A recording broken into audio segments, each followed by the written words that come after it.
Welcome to Sasi media. இந்த வாரத்துக்கான nomination லிஸ்ட்டுகள் வந்திருக்கு. ஸோ ஓரளவுக்கு அது எல்லாமே உண்மையாக இருக்கிற மாதிரி தான் இருக்குது. எதுக்கு சொல்கிறேன் அப்படின்னா, நாமினேஷன் ஒரு 8 பேர் வந்திருக்கதா சொல்கிறாங்க. ப்ளஸ் இந்த வாரம் யார் கேப்டன், அதுக்கப்புறமேட்டுக்கு நாமினேஷன் ப்ரீஃபாஸ் யாருக்கு கிடைச்சது, யார் இந்த வீட்டிலேருந்து அந்த வீட்டுக்கு போனால், இப்படி எல்லாத்தையுமே அந்த இதில் இந்த வீடியோவில் பார்த்துடலாம். நீங்கள் இன்னும் நம்ம சேனலை சப்ஸ்கிரைப் பண்ணால் சப்ஸ்கிரைப் பண்ணிடுங்க. ஃபஸ்ட்டு எடுத்தோடனே பார்த்தீங்கன்னா, இந்த வாரம் நாமினேஷன் ப்ரீஃபாஸ் யாருக்குன்னா ஒரு 5 பேர் வருவாங்க. ஆல்ரெடி எல்லாருக்குமே தெரியும். பிரவீன், அவருக்கு வந்து அது கிடைச்சிருக்கு இல்லையா. பிரவீனுக்கு நாமினேஷன் ப்ரீஃபாஸ் கிடைச்சிருக்கு. அதுக்கப்புறமேட்டுக்கு சுபிக்ஷா அவங்களுக்கும் கிடச்சிருக்கு. அதுக்கப்புறமேட்டுக்கு அவங்க ஒருத்தவரை சேவ் பண்ணலாம் அப்படின்னும்போது அவங்க ஆல்மோஸ்ட் அவங்க வியானா தான், கனி கிடையாது. ஏன்னா கனி ரொம்ப பேசிட்டாங்க அவங்கள்ட்ட. ப்ளஸ் விக்ரமும் அதில் இல்லை. அதுக்கப்புறமேட்டுக்கு பார்த்தீங்க அப்படின்னா சபரி கண்டிப்பாக கேட்பார். அதுக்கப்புறம் இன்னும் ஒரு ஆள், அது விக்ரமாக இருக்கலாம், வேறு யாராவது இருக்கலாம். அந்த வீட்டுக்குள்ளே போகிறவங்க இவங்க தப்பிச்சு 5 பேர் இதில் சேவ். இதில் கானா வினோத் பிக் பாஸ் வீட்டுக்குள்ளே வந்துட்டார் அப்படிங்கிற மாதிரி தான் செய்திகள் வருது. ஏன்னா அவர் நாமினேஷனில் வந்திருக்காரு. இதில் இன்னொரு விஷயம் நம்ம பார்க்கணும் அப்படின்னா, இந்த வாரம் ஓப்பன் நாமினேஷன் இருக்க போகிறதா சொல்கிறாங்க. ஓப்பன் நாமினேஷன் அப்படின்னு வரும்பொழுது மெயினான ஆட்களை தான் சொல்லுவாங்க. உள்ளே போய் கன்ஃபெஷன் ரூமில் போய் பேசும்போது யாரை வேணால் எப்படி வேணால் பேசலாம். இப்போ தான் தொக்கா மாட்டியிருக்காங்களே, மெயினான பிரச்சனை, அவங்கள கூட்டு வரத்துக்கு வாய்ப்பு இருக்குது. அதன்படி பார்த்தீங்கன்னா, ஃபஸ்ட்டு கேப்டன்சி டாஸ்கில் 3 பேர் விளையாட போகிறாங்க. அது கனி, இன்னொன்று பிரவீன், அடுத்தது விக்ரம். சொல்ல முடியாது, விக்ரம்ஸுக்கு நான் நாமினேஷன் ப்ரீபாஸ் கிடச்சிருக்கலாம். இதில் கேப்டன் யார் அப்படிங்கிற செய்தி வரலை. பிரவீன் வருவார் அப்படிங்கிற மாதிரி எதிர்பார்ப்புகள் நிறையா இருக்குது. சிலருக்கு விக்ரம் வரணும், ஏன்னா வந்ததுலேருந்து வீட்டுக்குள்ளே சும்மா தானே இருக்கார் அப்படிங்கிற மாதிரி நிறைய எதிர்பார்ப்புகள். அது அப்டேட் வந்துடும், பார்த்துக்கலாம். நாமினேஷனில் வந்திருக்கவங்க யார் அப்படின்னு பார்த்தீங்கன்னா, விஜே பார்வதி. எல்லாருக்குமே தெரியும், வீட்டுக்குள்ளே இருக்க எல்லாருமே ஓப்பன் நாமினேஷன்னா விஜே பார்வதி பேரை தான் சொல்லுவாங்க. அந்த அளவுக்கு கேஸை வாங்கி வச்சுக்கிட்டு பிரச்சனை மேலே பிரச்சனை, எல்லாத்துக்கும் பிரச்சனை அப்படின்ற மாதிரி போயிட்டு இருந்தாங்க இல்லையா. அதனால் விஜே பார்வதி கண்டிப்பாக இருக்காங்க, முதல் பேர். ரெண்டாவது பார்த்தீங்கன்னா யார் வருவாங்கன்னு உங்களுக்கே தெரியும், மாமா தான், கமருதீன். அதே தான், அவர் இந்த வாரம் நடந்துக்கிட்ட முறைகள் எல்லாமே அடிக்க போனது, ஒன்றுமே பண்ண முடியாது. எல்லாரும் அவர் பேரை தான் சொல்லுவாங்க, மாற்று கருத்தே கிடையாது. அப்போ ஓட்டு எங்கே மாறி வரும் அப்படின்னு பார்த்தீங்கன்னா, இவங்க 3 பேர், கானா வினோத், விஜே பார்வதி, கமருதீன், இவங்க 3 பேர் சொல்கிறத வச்சு தான் அதுலேருந்து ஒரு 2 பேராவது வரத்துக்கு வாய்ப்புகள் இருக்குது. ஓகேங்களா. அடுத்தது திவாகர் இல்லாமல் அவர் வந்தாலும் வரலனாலும் பிரச்சனை இல்லை. ஏன்னா எல்லாருக்குமே தெரிஞ்சு போச்சு, திவாகர் வந்தார்னா அவர் ஜெயிப்பார் அப்படிங்கிறது. ஏன்னா ஓட்டிங்கில் அவர் முதல் இடத்துல இருக்காருன்னு தெரிஞ்சு போச்சு. இதுலேயும் என்னென்னா, இந்த நேற்று எபிசோடு பார்க்கும்போது எல்லாருக்குமே கைத்தட்டினாங்க. எல்லாருக்குமே கைத்தட்டல, வாட்டர்மெலனுக்கு மட்டும்தான் கைத்தட்டல் வருது. அதை எல்லோரும் கவனிப்பாங்கள்ல. நம்மளே இவ்வளோ கவனிக்கிறோம் அப்படின்னா, அந்த வீட்டுக்குள்ளே உட்காந்துக்கிட்டு அவங்களுக்கு என்ன, நமக்கு யாருக்கு ஆதரவு அதிகம் அப்படிங்கிறத அவங்க கண்டிப்பாக தெரிஞ்சுக்க நினைப்பாங்க. அதுலேருந்தே அவருக்கு தெரியும், அவர் ஏந்திரிக்கும் போது அவருக்கு ஒரு கைத்தட்டல் வருது. அப்போ நம்ம ஒரு சேஃபாக தான் இருக்கோன்னு அவருக்கே நல்லா தெரியும். அதனால் அவரும் வராரு. அவரை யார் சொல்லியிருப்பா, அவங்களுக்கே தெரியும். விஜய் பார்வதி சொல்லியிருப்பாங்க, கமருதீன் கண்டிப்பாக சொல்லியிருப்பார், வினோத் சொல்லியிருப்பார். விஜய் பார்வதி சொல்லனாலும் வினோத் கண்டிப்பாக அவர் பேரை சொல்லியிருப்பாங்க. அதுலேயே 2 ஓட்டு இருந்தால் வந்துடலாம் இல்லையா. அவர் அதில் வந்திருக்காரு. அடுத்தது பார்த்தீங்க அப்படின்னா, நம்ம கலையரசன் வந்ததாக ஒரு செய்தி வருது. ஆனால் கலையரசன் வரணுன்னா விஜய் பார்வதி மட்டும்தான் அவர் மேலே காண்டில் இருக்காங்க. மற்றபடி வேறு யாருமே அவர் மேலே காண்டில் கிடையாது.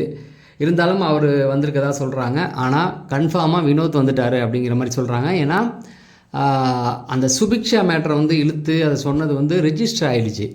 அவர் பொண்ணுக்கு புடவை மரத்துக்கு சேலை கட்டணும்னு சொன்னதை அவர் சுபிக்ஷாவை இழுத்து விட்டனால பல பேர் அதை ஒரு காரணமாக இழுப்பாங்க. அதனால் வினோத் வரணும் எல்லாருமே எதிர்பார்க்குறது. ஏன்னா 3 வாரம் ஆச்சு, ஒரு வீட்டுக்குள்ளே போய் உட்காந்து ஜாலியாக கலாச்சிக்கிட்டு ஜாலியாக ஃபன் பண்ண மாதிரி இருந்தது.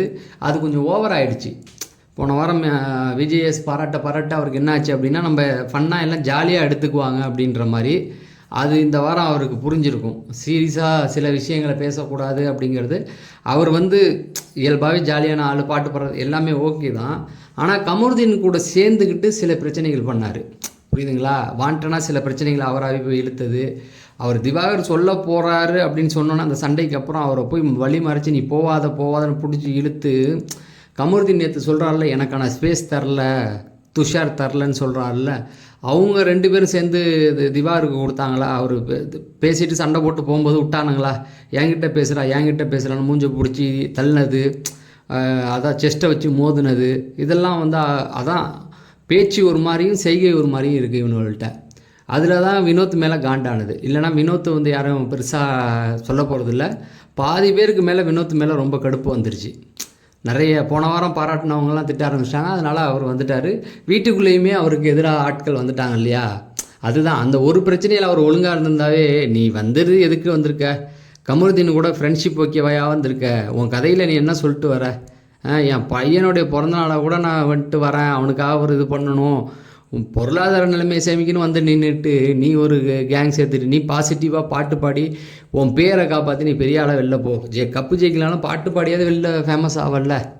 அதை விட்டு அவங்க கூட சேர்ந்துக்கிட்டு அவன் மானங்க மரியாதை இல்லாமல் எல்லாரையும் பிடிச்சி திட்டிக்கிட்டு இருக்கான். அவங்க கூட சேர்ந்துக்கிட்டு விஜய் தெரியுதில்ல உனக்கு, விஜய் சேதுபதி ரோஸ்ட் பண்ணுறது தெரியலையா? அங்கே உட்காந்துருக்க ஆடியன்ஸுக்கு புரியுது, அவ்வளோ கைத்தட்டல் வருது. விஜய் பார்வதியையும் கமருதீனை திட்டும்போது கொண்டாடுறானுங்க. இதுலேருந்தே உனக்கு புரியல? நீ வந்து நின்றுக்கிட்டு அதுதான் சொல்கிறேன், தான் பேரை தானே கெடுத்துக்கிட்ட கதைக்கு தான் அவர் வந்துட்டார். அடுத்தது பார்த்தீங்க அப்படின்னா கண்டிப்பாக வந்து துஷார் வருவார். துஷார் பேரை கமருதீன் எழுப்பார். கமருதீன் ப்ளஸ் வினோத் இவங்க 2 பேருமே வந்து அவர் பேரை எழுப்பாங்க. அது வந்து நல்லாவே தெரியுது. மேபி வீட்டுக்குள்ளே நிறைய பேர் அவர் பேரை சொல்கிறதுக்கு வாய்ப்பு இருக்குது. ஏன்னா அவர் வாண்டடாக தான் போய் சண்டை போட்டார் அன்னைக்கு. இப்போ கமருதீன் வந்து பிரச்சனைக்கு போகல, இவர் தான் பிரச்சனையை எடுத்தது. மேபி அதை வந்து இழுக்கிறதுக்கு வாய்ப்பு இருக்குது. அதனால் அவர் வந்திருக்கார். அடுத்தது ரம்யா. ஏன்னா ரம்யா வந்து அந்த டீலிங் பேசின விஷயம், ஒரு சில விஷயங்கள்லாம் பேசுனாங்க, ஒரு சில வார்த்தைகள் கெட்ட வார்த்தைகள்லாம் பயன்படுத்தினாங்க. சபரி கண்டிச்சார், அதை இங்கே பேசாதம்மா நான் அங்கேயே பேசிட்டேம்மான்னு மாதிரிலாம் சொன்னாங்க. ஸோ அதனால் இவங்க வரத்துக்கு வாய்ப்பு இருக்குது. மற்றபடி 5 பேர் வந்து நாமினேஷன் ப்ரீ பாஸ் இருக்கு இல்லையா, 3 பேர் தான். அந்த 3 பேரில் வந்து இவங்க சுபிக்ஷா ஒருத்தவங்க, விக்ரம் இருக்கிறதுக்கு வாய்ப்பு இருக்குது. கண்டிப்பாக சபரியும் இருக்கார். சபரி வந்து கண்டிப்பாக அந்த வாட்டி தப்பிச்சுக்கிட்டார். இன்னும் ஒரு ஆளில் வந்து யாராவது விக்ரம் இல்லை போனவங்க யாராவது ஒருத்தவங்க வந்து வாங்கியிருப்பாங்க. பிரவீன், வியானாவுக்கு வந்து சுபிக்ஷா காப்பாற்றி விட்டுருப்பாங்க. வியானா இல்லைனா கனி, அவங்க 2 பேருக்கு தானே தரேன்னு சொன்னாங்க, அதனால் அவங்களா இருக்க வாய்ப்பு இருக்குது. பிரவீன் ஆல்ரெடி வந்திருப்பார். கேப்டன் ஒருத்தவங்க இருக்காங்கல்ல. ஸோ இதெல்லாம் கணக்கு வச்சு பார்க்கும்போது 5 பேர் இதில் வந்துட்டாங்க, 8 பேர் அங்கே வந்துட்டாங்க. மற்றவங்க பேரை சொல்ல முடியாமல் போனதுக்கு காரணம் பிரச்சனைகள் பெருசாக இருக்குது. மேபி கலையரசன் வந்தால் கலையரசனை தூக்குவாங்க, இல்லைனா துஷார் வந்தால் துஷாரை தூக்கிடுவாங்க.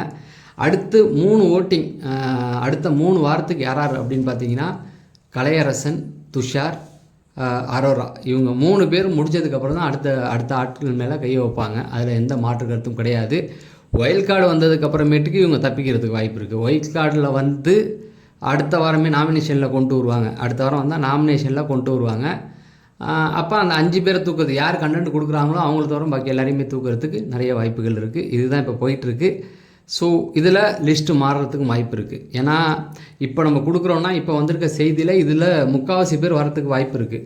ஒரு சில பேர் தான் தப்பிப்பாங்க, மற்றபடி எல்லாருமே இருப்பாங்க. தொடர்ந்து நம்ம சேனலோடு இணைந்துருங்க.